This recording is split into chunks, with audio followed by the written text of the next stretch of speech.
सबसे बड़ी खबर की। देश में पेपर लीक का सिलसिला थमने का नाम नहीं ले रहा। अभी नीट परीक्षा में पेपर लीक का मामला पूरी तरह शांत भी नहीं हुआ था कि अब महाराष्ट्र में टीचर एलिजिबिलिटी टेस्ट यानी टीईटी का पेपर लीक होने से शिक्षा व्यवस्था एक बार फिर सवालों के घेरे में आ गई है। विपक्ष ने इस मुद्दे पर केंद्र सरकार को घेरते हुए इसे युवाओं के भविष्य के साथ खिलवाड़ बताया है। देखिए ये रिपोर्ट। नीट पेपर लीक को लेकर शुरू हुआ बवाल अभी थमा भी नहीं था कि अब एक और पेपर लीक हो गया है। महाराष्ट्र में 28 जून को टीईटी यानी शिक्षक पात्रता परीक्षा होनी थी, लेकिन इससे एक दिन पहले ही इसका पेपर लीक हो गया। महाराष्ट्र राज्य परीक्षा परिषद ने प्रेस विज्ञप्ति जारी कर इसकी जानकारी दी और कहा कि भिवंडी में पुलिस छापेमारी में कुछ लोगों के पास एक अनाधिकृत प्रश्न पत्र मिला, जिसमें असली परीक्षा के कई सवाल शामिल थे। हालात को देखते हुए 28 जून को होने वाली परीक्षा को टाल दिया गया है और मामले की जांच के आदेश दे दिए गए हैं। गौरतलब है कि टीईटी परीक्षा के लिए 4,28,000 परीक्षार्थियों ने रजिस्ट्रेशन किया था।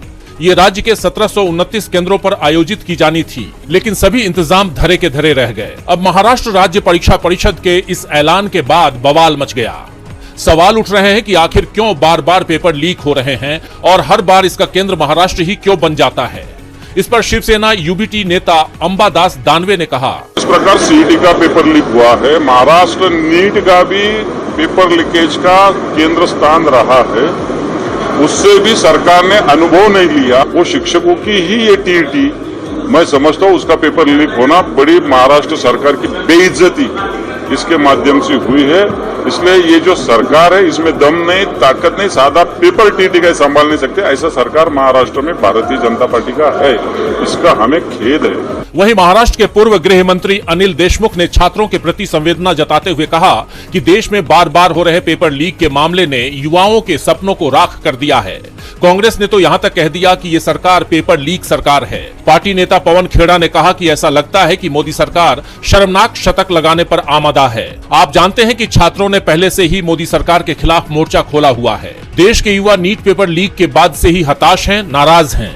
जंतर मंतर से लेकर देश के अलग अलग कोने तक एक ही मांग गूंज रही है कि शिक्षा मंत्री धर्मेंद्र प्रधान का इस्तीफा होना चाहिए, लेकिन अब तक सरकार उनकी मांग मानने को तैयार नहीं दिख रही। और अब ये एक और पेपर लीक, इसके बाद युवाओं का ये आंदोलन और तेज होना तय माना जा रहा है। विपक्ष के हमले भी सरकार की चुनौतियां बढ़ाने का काम कर रहे हैं। बहरहाल अब देखना यह होगा कि महाराष्ट्र में हुए इस पेपर लीक मामले में आगे क्या कार्रवाई होती है। महाराष्ट्र में टीईटी का पेपर लीक होने के बाद मोदी सरकार की मुश्किलों ने रफ्तार पकड़ ली है, तो दूसरी तरफ शिवसेना यूबीटी प्रमुख उद्धव ठाकरे ने भी बीजेपी की बेचैनी बढ़ा दी है। उद्धव ने बागी सांसदों के खिलाफ उनके संसदीय क्षेत्र में जाकर मोर्चा खोला है, साथ ही बीजेपी की जमकर घेराबंदी की, जिससे राज्य का सियासी पारा हाई है।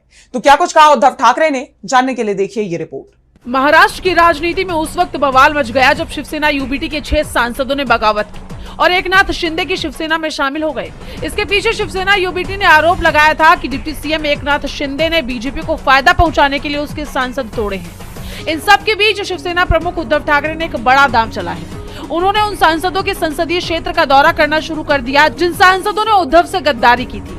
उद्धव ठाकरे की इस मुहिम में अब जनता का भी साथ खूब मिल रहा है। इस कड़ी में जब उद्धव ठाकरे बागी सांसद संजय देशमुख के संसदीय क्षेत्र यवतमाल पहुंचे तो उन्होंने यहां बागियों को खूब खरी खरी सुनाई, साथ ही बीजेपी पर भी कड़ा प्रहार किया। कार्यकर्ताओं को संबोधित करते हुए उन्होंने कहा कि असली शिव सैनिक आज भी उनके साथ हैं। ठाकरे ने कहा कि उन्हें इस बात पर शर्म आती है कि बागी नेता इतने लंबे समय तक पार्टी में बने रहे। उन्होंने पाला बदलने वाले सांसदों पर निशाना साधते हुए कहा कि गद्दारों से पूछो कि जिन लोगों ने खून पसीना बहाकर उन्हें जिताया, उन्होंने उन्हीं के साथ विश्वासघात क्यों किया। ठाकरे ने दावा किया कि बागी सांसदों ने लोकसभा चुनाव उनके प्रचार अभियान और जन समर्थन के कारण जीता है। ठाकरे ने कहा कि सांसद सिर्फ मेरे कहने पर चुने गए थे। आज इनमें इतनी हिम्मत आ गई कि कहते हैं क्षेत्र का दौरा करना बेकार है, जबकि ये इसलिए जीते क्योंकि मैंने इनके लिए दौरे किए थे। बीजेपी सांसदों को तोड़कर अपनी संख्या बढ़ाना चाहती है और लोकतांत्रिक मूल्यों को कमजोर कर रही है। बीजेपी पर हमला करते हुए शिवसेना यूबीटी प्रमुख ने कहा कि अब हम राम को बीजेपी मुक्त करना चाहते हैं और इसके लिए आंदोलन करेंगे। मंदिरों को लूटने वाले हमारे हिंदुत्व का हिस्सा नहीं है। वहीं शिवसेना प्रमुख के इन हमलों से बीजेपी बुरी तरह से घिरी हुई दिखाई दे रही है। जिस तरह उद्धव ठाकरे ने बागी नेताओं के क्षेत्र में जाकर उनके खिलाफ मोर्चा खोला, उससे बागी सांसद अपने ही क्षेत्र में बुरी तरह से घिर गए हैं। उद्धव ठाकरे के बयानों ने बीजेपी खेमे में हलचल मचा दी है। तो कांग्रेस संसदीय दल के अध्यक्ष सोनिया गांधी ने भी एक लेख लिखकर मोदी सरकार की विदेश नीति पर उठने वाले सवालों को और गंभीर बना दिया है। उन्होंने न सिर्फ अमेरिका ईरान के युद्ध पर बात की, बल्कि गजा फलस्तीन के संघर्षों पर मोदी सरकार की भूमिका को लेकर भी सवाल खड़े किए हैं। देखिए ये रिपोर्ट। पीएम मोदी के नेतृत्व में भारत की विदेश नीति पर लगातार सवाल उठते रहे हैं। विपक्ष अक्सर ही ये आरोप लगाता रहा है कि पीएम मोदी ने सिर्फ उद्योगपति दोस्तों को फायदा पहुंचाने और अपने खास दोस्त डोनाल्ड ट्रंप को खुश रखने के लिए कई ऐसे देशों से किनारा कर लिया जो सालों से भारत के मित्र देश रहे हैं।